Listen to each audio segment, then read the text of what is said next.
Metro রেলের নিয়োগ বিজ্ঞপ্তি দেওয়ার পর আপনারা কিন্তু সবার প্রথমে যে প্রশ্নটি করেন যে আবেদনের ফর্মটি রয়েছে, এই আবেদনের ফর্মটি আপনি কোথায় পাবেন, এই আবেদনের যে নিয়মগুলো রয়েছে এর মধ্যে আপনি সারা দেশের কোন কোন জেলা থেকে আবেদন করতে পারবেন ইত্যাদি সব কিছু কিন্তু আজকের এই ভিডিওতে বুঝিয়ে দেব। কোন পদে নিয়োগ দেওয়া হবে, শিক্ষাগত যোগ্যতা কি এবং আপনারা কিভাবে আবেদন করবেন, আবেদনের কি কি শর্ত রয়েছে ইত্যাদি সব কিছু। ভিউয়ার্স, আপনারা যারা এখনও আমাদের চ্যানেলটি সাবস্ক্রাইব করেননি তারা সাবস্ক্রাইব করে বেল বাটনে চাপ দিয়ে রাখুন, কারণ একমাত্র আমাদের চ্যানেলেই সরকারি চাকরির নিয়োগ বিজ্ঞপ্তিগুলো সবার আগে আপলোড দেওয়া হয়। ভিউয়ার্স, আপনারা সাবস্ক্রাইব করে বেল বাটনে চাপ দেওয়ার পর প্রত্যেকটি নিয়োগ বিজ্ঞপ্তি ছাড়ার সঙ্গে সঙ্গে আপনার এখানে চলে যাবে notification.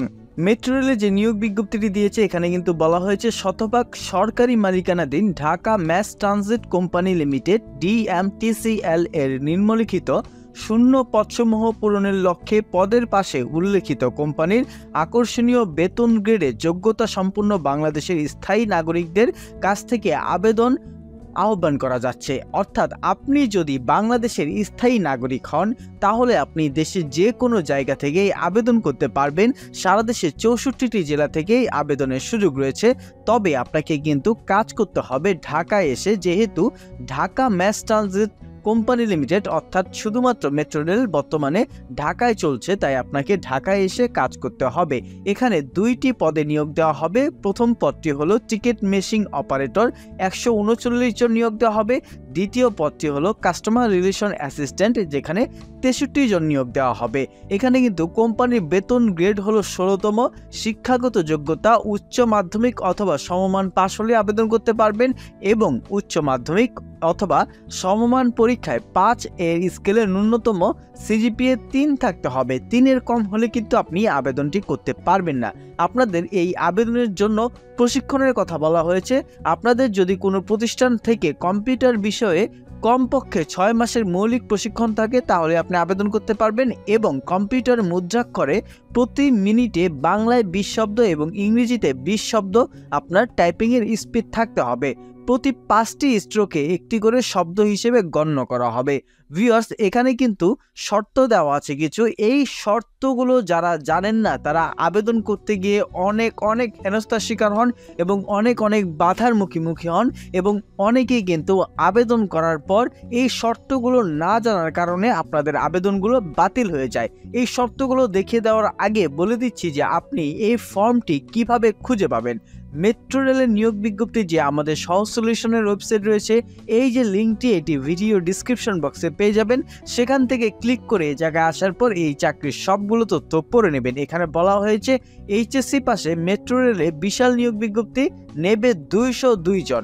Dhaka mass transit company লিমিটেডে নিয়োগ বিজ্ঞপ্তি প্রকাশ করা হয়েছে। শতভাগ সরকারি মালিকানাধীন এই প্রতিষ্ঠানটির 2টি পদে 16তম গ্রেডে 202 জনকে নিয়োগ দেওয়া হবে এবং গত 1 আগস্ট থেকে কিন্তু আবেদন নেওয়া শুরু হয়েছে। আপনারা আগামী 4 সেপ্টেম্বর পর্যন্ত আবেদন করতে পারবেন। প্রতিষ্ঠানের নাম Dhaka mass transit company limited. পদের নাম 2টি, লোকবল অথবা লোকবল নিয়োগ দেওয়া হবে 202 জন। পদের নাম এখানে টিকিট মেশিন অপারেটর নেওয়া হবে 139 জন। বেতন গ্রেড 16তম। শিক্ষাগত যোগ্যতা HSC পাস। অন্যান্য যোগ্যতার মধ্যে আমি যেটি আগে বলেছিলাম সেটি রয়েছে। এছাড়া কাস্টমার রিলেশন অ্যাসিস্ট্যান্টেও কিন্তু 63 জন নিয়োগ দেওয়া হবে 16তম গ্রেডে। শিক্ষাগত যোগ্যতা অন্যান্য যোগ্যতা সব একই হবে। বয়সসীমা, আবেদন ফি এগুলো আমি পরে দেখিয়ে দিচ্ছি, আপনার এখান থেকে দেখিয়ে দেব। এর আগে দেখিয়ে দিচ্ছি আবেদন ফর্মটি কোথায় পাবেন। আমাদের এই জায়গায় আসার পর নিচের দিকে এসে আবেদনের শেষ সময়ের নিচে আবেদন করবেন যেভাবে, এখানে বলা হয়েছে আগ্রহী প্রার্থীদের নির্ধারিত ফর্ম পূরণ করে ডাকযোগে অথবা কুরিয়ার সার্ভিসের মাধ্যমে আবেদন পাঠাতে হবে। আবেদন পাঠাতে ও বিস্তারিত বিজ্ঞপ্তি দেখতে এখানে ক্লিক করুন। এখানে ক্লিক করলে এই যে বিজ্ঞপ্তিটি রয়েছে এটি আপনারা দেখতে পারবেন। আর আপনি ফর্মটি পাওয়ার জন্য এই যে নীল করে লেখা রয়েছে ফর্ম, এই ফর্ম শব্দে ক্লিক করলে আপনার পাশের ট্যাবে কিন্তু ফর্মটি ওপেন হবে। এখান থেকে আপনি ফর্মটি দেখে নেবেন। এই ফর্মটি আপনি কিভাবে পূরণ করবেন সেটি আগে ভালো করে একবার বলে দিচ্ছি। এই ফর্মের মধ্যে এখানে কিন্তু আপনি প্রথমেই সদ্য তোলা ছবি দিবেন, এরপর নিচের দিকে আপনার পদের নাম দিবেন, যে কোন পদে আপনি আবেদন করতে চাচ্ছেন সেটি লিখবেন। তারপর আপনার নিয়োগ বিজ্ঞপ্তি নং 10 এটা থাকবে, তারপর তারিখ এখানে আপনি বসিয়ে দেবেন। এরপর ভিউয়ার্স, আপনি কিন্তু এখানে প্রার্থীর নাম অর্থাৎ আপনার নাম কি সেটি বাংলায় এখানে লিখবেন, ইংরেজি বড় হাতের অক্ষরে লিখবেন, অর্থাৎ সবগুলো কিন্তু বড় হাতের অক্ষর হবে। আপনার নাম যেটা থাকবে নামের সবগুলো লেটার কিন্তু বড় হাতের হবে। এরপর আপনার জাতীয় পরিচয়পত্রের নম্বরটি এখানে বসাবেন, তারপর আপনার জন্ম তারিখটি এখানে বসাবেন, তারপর আপনার জন্মস্থান অর্থাৎ কোন জেলায় আপনি জন্মগ্রহণ করেছেন সেটি এখানে বসাবেন। 1 আগস্ট 2024 তারিখে প্রার্থীর বয়স অর্থাৎ 1 আগস্ট পর্যন্ত আপনার বয়স 30-এর নিচে হতে হবে। যদি 30-এর নিচে হয় তাহলে কত বছর কত মাস কত দিন সেটি বলে দেবেন, অর্থাৎ 1 তারিখে কত বছর কত মাস কত দিন সেটি লিখতে হবে। আপনি যদি সেটি না পারেন গুগলে গিয়ে সার্চ দেবেন এজ ক্যালকুলেটর। এই এজ ক্যালকুলেটরে গিয়ে আপনি আপনার জন্মের তারিখ লিখবেন এবং বর্তমানের এই তারিখটি লিখবেন। দেওয়ার পর যখন আপনি এন্টার দেবেন তখন কিন্তু পেয়ে যাবেন কত বছর কত মাস কত দিন। যদি না পারেন অবশ্যই কমেন্ট করে জানাবেন। গুগল থেকে এজ ক্যালকুলেটরের যে লিঙ্কটি রয়েছে সেটি আমি আপনাদের রিপ্লাই দিয়ে দেবো। আপনার মাতার নাম এখানে লিখবেন, অবশ্যই এটি বাংলায় লিখবেন, ইংরেজিতে লেখার প্রয়োজন নেই। এখানে কিন্তু সব কিছু বাংলায় লিখবেন, শুধুমাত্র আপনার নামটি এখানে বড় হাতের অক্ষরে ইংরেজিতে লিখবেন। তারপর আপনার পিতার নাম এখানে লিখবেন। অবশ্যই আপনাদের এসএসসি সার্টিফিকেটে মাতার নাম পিতার নাম এছাড়া আপনাদের জন্ম তারিখ যা আছে একেবারে হুবহু দিবেন, না হলে কিন্তু এখানে ভুল হবে, আর ভুল হলে আপনার কিন্তু এই আবেদনপত্রটি বাতিল হয়ে যাবে। এরপর ভিউয়ার্স আপনার বর্তমান ঠিকানা এখানে দেবেন, এরপর আপনার স্থায়ী ঠিকানা এখানে দেবেন, অর্থাৎ আপনার পৈতৃক স্থান কোথায় অথবা নিজস্ব বাড়ি কোথায় সেটি এখানে বসাবেন এবং বর্তমান ঠিকানা এখানে বসা দেবেন। তারপর আপনার যোগাযোগ নম্বর এখানে বসাবেন, মোবাইল নম্বর, এরপর আপনার ইমেলটি বসাবেন।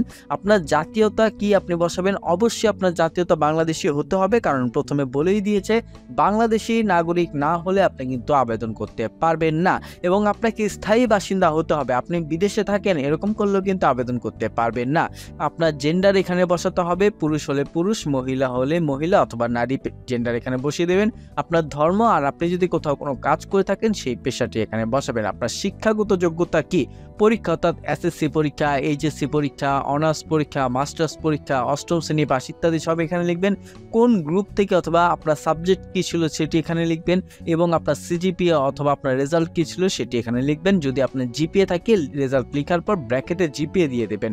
এরপর প্রশিক্ষণের বিবরণ অর্থাৎ আপনি কোথা থেকে প্রশিক্ষণ নিয়েছেন সেই বিবরণ দিবেন, কোম্পানির নাম দিবেন, আপনি কোন বিষয়ের উপর প্রশিক্ষণ নিয়েছেন সেটি বসাবেন। অবশ্যই কিন্তু সেটি বেসিক কম্পিউটারের হতে হবে, অর্থাৎ কম্পিউটার রিলেটেড প্রশিক্ষণ হতে হবে। যদি কম্পিউটার রিলেটেডের মধ্যে আপনার অনেকে গ্রাফিক্স ডিজাইন, ভিডিও এডিটর প্রশিক্ষণের বিবরণ এখানে দেবেন না, আপনারা বেসিক কম্পিউটারের বিবরণটি এখানে দেবেন, অর্থাৎ আপনি যে টাইপ করতে পারেন, আপনি যে ইমেল করতে পারেন এগুলো এখানে বলে দেবেন। এরপর আপনার অভিজ্ঞতা যদি থাকে তাহলে এর বিবরণ এখানে দেবেন, অর্থাৎ কোথায় কাজ করেছেন, কি কি কাজ করেছেন, কেন করেছেন, আপনার দায়িত্ব কি কি ছিল সব এখানে বসাবেন। এরপর আপনার সোনালী ব্যাংকে পে অর্ডারের মাধ্যমে যে টাকাটি জমা দেবেন, অর্থাৎ এখানে কিন্তু 1000 টাকা জমা দিতে হবে, সেই টাকার পে অর্ডারে আপনার নম্বরটি এখানে দেবেন, তারপর তারিখ দিন লিখবেন প্রথমে, তারপর মাস, তারপর বছর এখানে তারিখ বসিয়ে দেবেন। এরপর যেই ব্যাংকে দিয়েছেন সোনালী ব্যাংকের কোন শাখা সেটি আপনি এখানে লিখবেন, অর্থাৎ সোনালী ব্যাংকে যদি আপনি মতিঝিল শাখা থেকে দেন মতিঝিল শাখা, আপনি যদি ব্রাহ্মণবাড়িয়া শাখা থেকে দেন ব্রাহ্মণবাড়িয়া দিতে পারেন, আপনি যদি কুমিল্লা শাখা থেকে দেন কুমিল্লা থেকে দিতে পারেন, ফেনী থেকে দিতে পারেন ইত্যাদি সবকিছু এখানে দিয়ে দেবেন। এরপর ভিউয়ার্স নিচে বলা আছে আমি এই মর্মে অঙ্গীকার করছি যে ওপরে বর্ণিত তথ্যাবলী সম্পূর্ণ সত্য। মৌখিক পরীক্ষার সময় উল্লেখিত তথ্য প্রমাণের জন্য সকল মূল সার্টিফিকেট এবং রেকর্ড তথ্য উপস্থাপন করব। কোনো তথ্য অসত্য প্রমাণিত হলে আইনানুগ শাস্তি ভোগ করতে বাধ্য থাকব।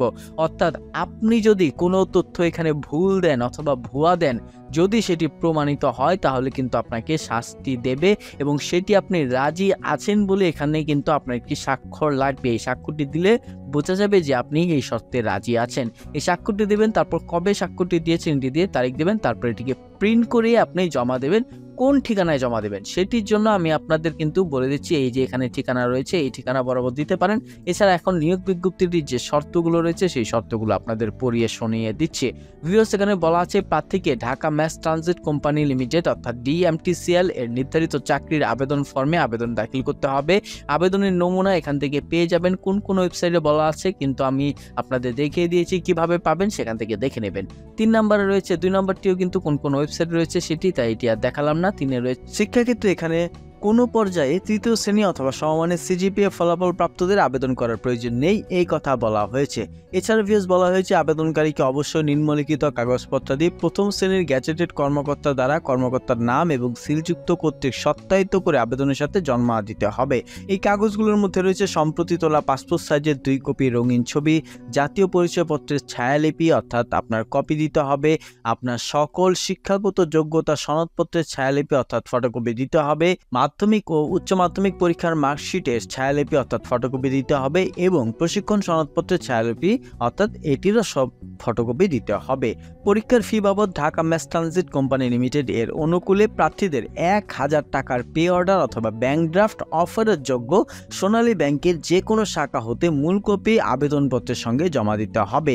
মাধ্যমিক স্কুল সার্টিফিকেট অর্থাৎ এসএসসি পরীক্ষায় যে সনদপত্র রয়েছে সেটির সাথে মিলিয়ে আপনার জন্ম তারিখ, আপনার পিতার নাম, মাতার নাম সেটি দেবেন। এছাড়া আপনার বয়স কিন্তু প্রমাণ করা যাবে না কোনোভাবে এবং অন্য কোনোভাবে দিলে সেটি গ্রহণযোগ্য হবে না। প্রার্থীদের 1 আগস্ট তারিখে আপনার বয়স 18 থেকে 30-এর মধ্যে হতে হবে। 1 আগস্টের বেশি অথবা কম হলে কিন্তু হবে না। একজন প্রার্থী কেবলমাত্র একটি পদের বিপরীতে আবেদন করতে পারবেন। যেহেতু এখানে 2টি পদের কথা বলা হয়েছে, অনেকেই প্রশ্ন করবেন যে এখানে ভাইয়া কয়টি পদে একজন আবেদন করতে পারবেন। এখানে আপনি একটি পদে আবেদন করতে পারবেন। প্রার্থী যে পদের জন্য আবেদন করুক না কেন উভয় পদের জন্য আবেদন করেছেন বলে বিবেচিত হবে। অর্থাৎ আপনি যে কোনো একটি পদে আবেদন করলে বোঝা যাবে যে আপনি 2টি পদের জন্য আবেদন করেছেন। টিকিট মেশিন অপারেটর এবং কাস্টমার রিলেশন অ্যাসিস্ট্যান্ট পদ সমমানের এবং পরস্পর বদলিযোগ্য। অর্থাৎ এই যে 2টি পদ রয়েছে এই পদ দুইটি কিন্তু মান একই। তাই আপনি যদি রিলেশন অর্থাৎ কাস্টমার রিলেশন অ্যাসিস্ট্যান্ট পদে আবেদন করেন, আপনি যদি এখানে চাকরি পেয়ে যান, দেখা গেল যে এখানে লোক রাখবে, তো আপনাকে এখান থেকে কিন্তু বদলি করে এখানে নিয়ে আসতে পারে। আর আপনি যদি এখান থেকে জয়েন করেন তাহলে কিন্তু মাঝে মাঝে বদলি করে এখানে নিতে পারে। অর্থাৎ দুইটিতে কিন্তু প্রায় একই। কোটার ক্ষেত্রে জনপ্রশাসন মন্ত্রণালয়ে 23 জুলাই তারিখে আপনার যে প্রজ্ঞাপন দেওয়া হয়েছে সেই প্রজ্ঞাপন প্রযোজ্য হবে। খামের উপর কোটার সবকিছু কিন্তু এখানে বলা আছে। খামের উপর বাম দিকে আপনার পদের নাম দিতে হবে, নিয়োগ বিজ্ঞপ্তি 10 নম্বর উল্লেখ করতে হবে। ডিএমটিসিএল এবং এর আওতাধীন বাস্তবায়নযোগ্য এমআরটিএ লাইন প্রকল্পের যে পরামর্শকদাতা রয়েছে তার প্রমাণপত্র আপনাকে দাখিল করতে হবে শিক্ষাগত যোগ্যতার জন্য। এখানে সবকিছু দেওয়া আছে, এই সবকিছু বাকিগুলো আপনারা দেখে নেবেন, এগুলো অতটা গুরুত্বপূর্ণ না।